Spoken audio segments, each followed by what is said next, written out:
Subscribe to Motorcycle Explorer magazine to read all about interviews with motorcycle explorers, their journeys and motorcycle reviews.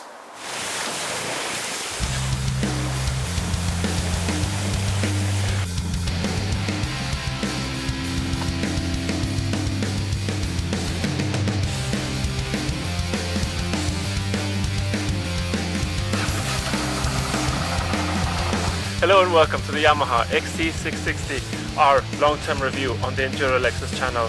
So looking back at 9 years of exciting ownership of this motorcycle, it's time to take a look back and do an honest review. I bought this Yamaha XT660R, the name is a bit of a tongue breaker for me, in December 2006 in a stock clearance sale of the 2006 model for £1,000 less, as the emission values would change in 2007. It was an excellent all-rounder, but the colour had to change, so I set about designing a colour scheme till I settled on one. The XT is an excellent off-roader, and the engine has just enough power to make sure you have an excellent ride when you're riding through the forests or when you're on country lanes, but on the motorways there are a few issues.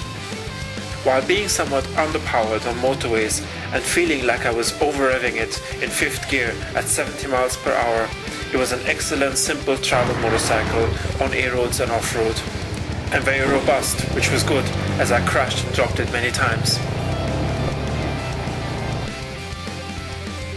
Over time, it would even do special tricks like balancing itself on the center stand with both wheels off the ground. With the XT I travelled to many countries in Europe and also to Syria in 2010 on our charity ride for SOS Children's Charity, and there was never a problem with it, except for lacking power on the motorways. The headlights on the Yamaha XT660 The headlights on the Yamaha XT660R are absolutely amazing. They go out to the sides and you get a good view of everything even at night.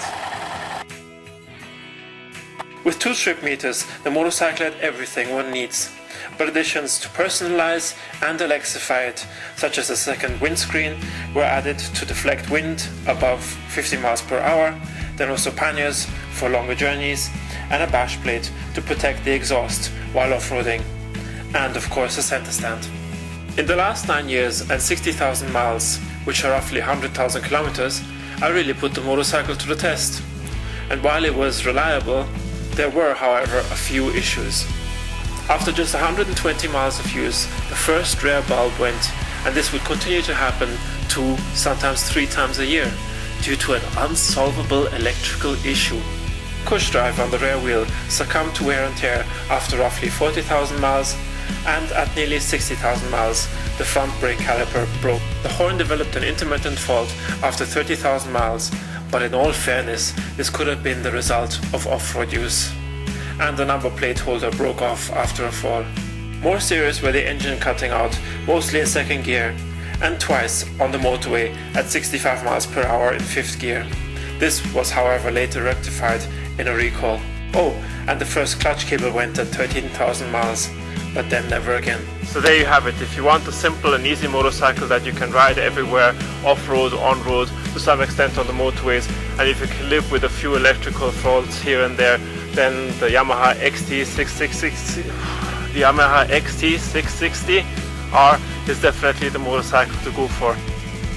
As I have now moved back to Austria, it was not financially viable to spend nearly 1,000 euros on registering this motorcycle here and converting the headlights to riding on the other side of the road, so I've left it with a friend in the UK.